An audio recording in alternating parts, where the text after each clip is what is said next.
También en torno a todo lo que se espera con respecto a las próximas elecciones del 18 de diciembre. Por eso ya recibimos aquí a Rafael Filisola, precandidato al Senado por el PDP, pero dentro de la concertación. Sí. Señor, ¿cómo le va? Buenas noches. Muy buenas noches, un gusto estar contigo nuevamente. Bueno, recibiendo nuevamente la visita porque estamos prácticamente a nada de lo que son las internas.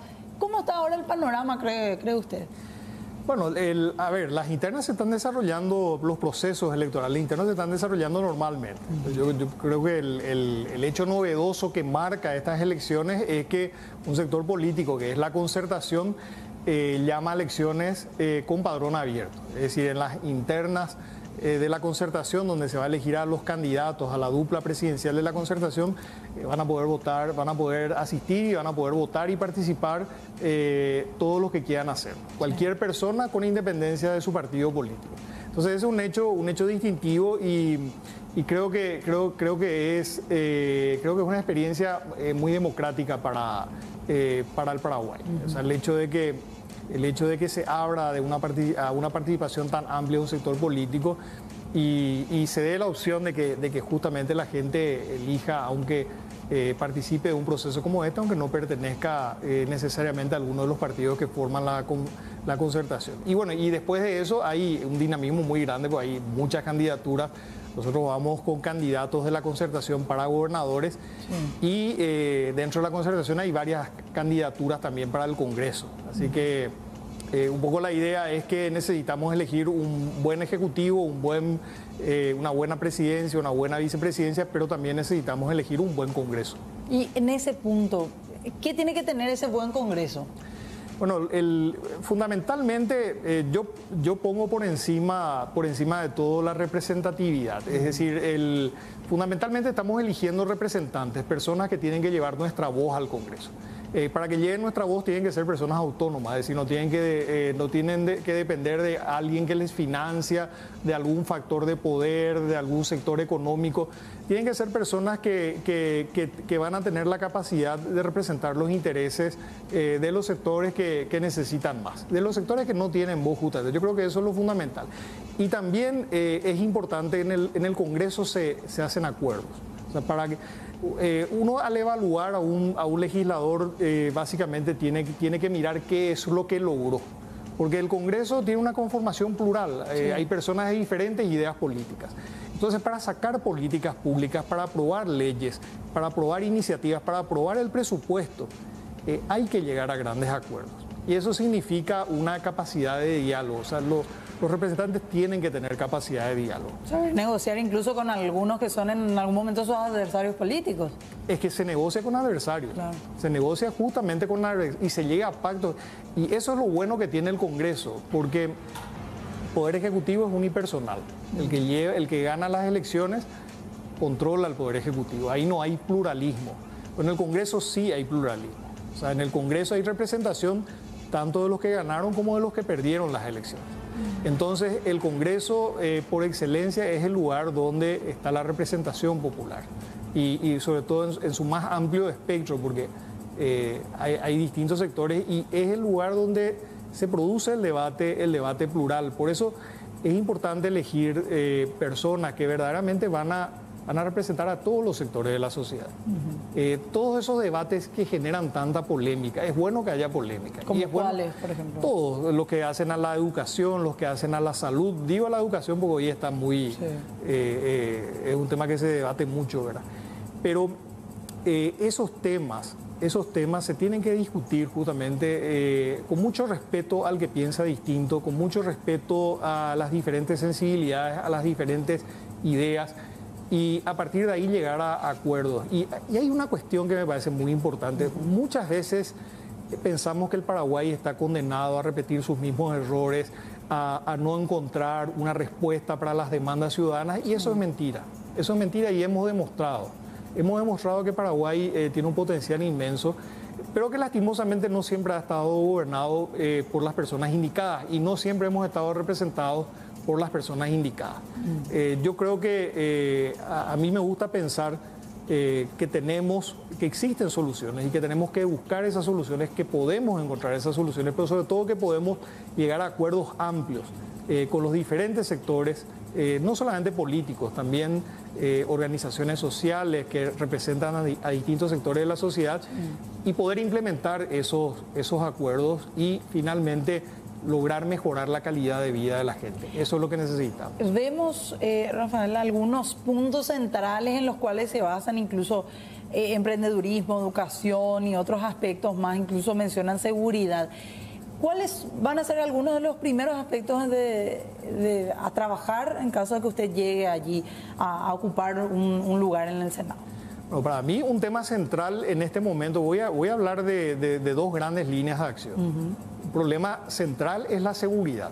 O sea, sin seguridad no vamos a construir una sociedad que pueda salir adelante. O sea, sin seguridad no podés ir a trabajar, no podés ir a estudiar. Hay jóvenes que salen, van a la universidad o al colegio de noche con el temor de que van a ser asaltados. ¿Y por dónde empieza el problema de la seguridad? Porque unos dicen, no, los recursos humanos tienen que ser capacitados. Del otro lado, desde la propia policía, por ejemplo, hablan de que falta más posibilidad de que ellos puedan moverse desde combustibles, desde buenos vehículos, otro tipo de herramientas que le brindan el recurso humano para que se pueda potenciar.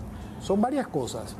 Por supuesto, el tema de recursos humanos es fundamental. O sea, nosotros tenemos que apostar a capacitar al personal policial. O sea, para que funcione la policía, tenemos que pagarles bien a los policías y tienen que estar bien capacitados. Y tienen que tener también los elementos necesarios. Por ejemplo, una de las primeras decisiones que nosotros tomamos cuando me tocó estar en el Ministerio del Interior fue que no se le podía pedir al policía que compre su propia arma. Por varias razones, ¿verdad? Pero aparte es injusto. Vos estás empezando tu carrera y ya tenés que hacer una inversión inmensa de $1000 a veces, ¿verdad? Para tener tu propia arma. Y también le pedían que compren las propias municiones, sus propias municiones.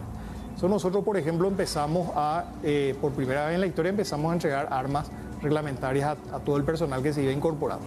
Pero además necesitan patrulleras, necesitamos mejorar las comisarías, necesitan tener equipamientos de seguridad porque ellos también exponen sus vidas y muchas cosas más. Y desde un punto de vista más amplio necesitamos mejorar el trabajo en materia de prevención. Una vez que se produce el delito, una vez que te asaltaron, el daño ya es irreparable. Claro. No solamente porque perdiste tus bienes, sino también porque tu vida estuvo en peligro, porque te asustaste, claro, porque pasaste mal. O sea, el daño ya se produjo, ya vas a tener miedo, aunque recuperes tus bienes, ya vas a tener miedo de salir en adelante. O sea, nosotros tenemos que lograr que la gente vuelva a salir, a caminar, recuperemos los espacios públicos, nos sintamos seguros en nuestro país.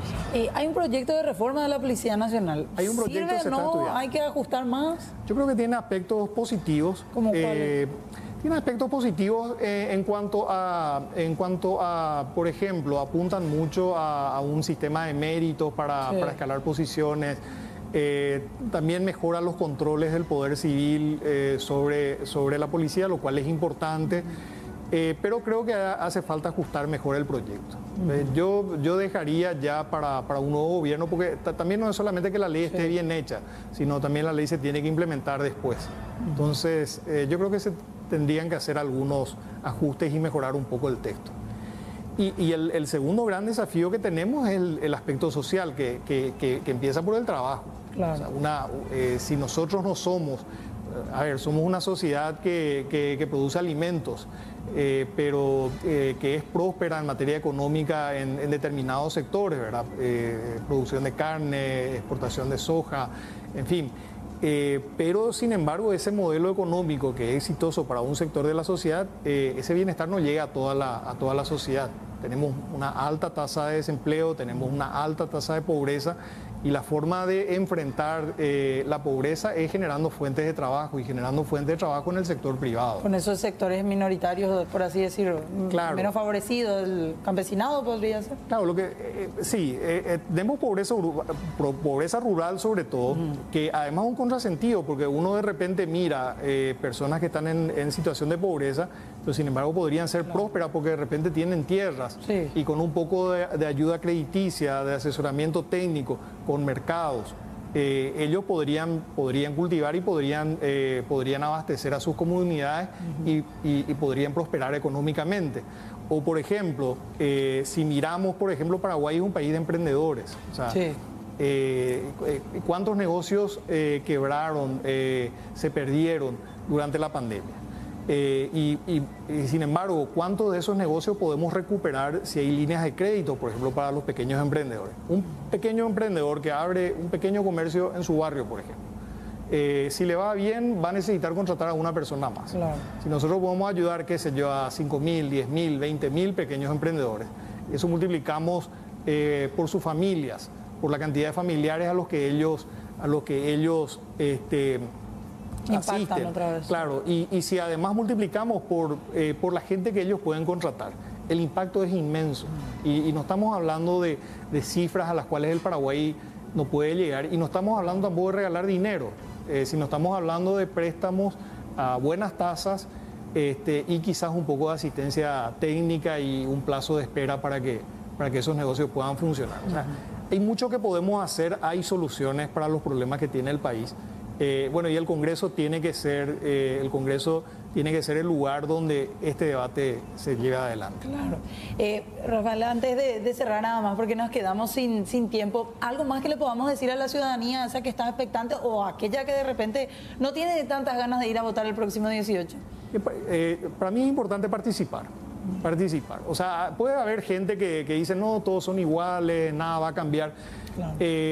A lo mejor probablemente mucha gente que hace política le decepcionó, o sea, la política probablemente nos decepcionó mucho en los últimos años o en las últimas décadas a lo mejor, ¿verdad? Y bueno, y es justo que la gente se sienta así, ¿verdad? Diga que su voto no va a hacer la diferencia. Pero sin embargo, yo creo que tomarnos este tiempo para mirar las candidaturas, ver a aquellas personas que merecen nuestra confianza, puede marcar la diferencia. Si no logramos un cambio político el año que viene, las cosas van a seguir igual. Si nos gobiernan los mismos que ya nos gobernaron o que vienen gobernando hace décadas, no podemos esperar que hayan cambios importantes en el país. Muchas gracias. Bueno, muy amable. Gracias por la visita. Quedan 8 días y unas pocas horas nada más ya nos separan de lo que tiene que ver con estas internas, el pantallazo principal a nivel político que vamos a estar teniendo como previa a las elecciones generales de abril del próximo año. Así que estuvimos hablando, andando un poquito en este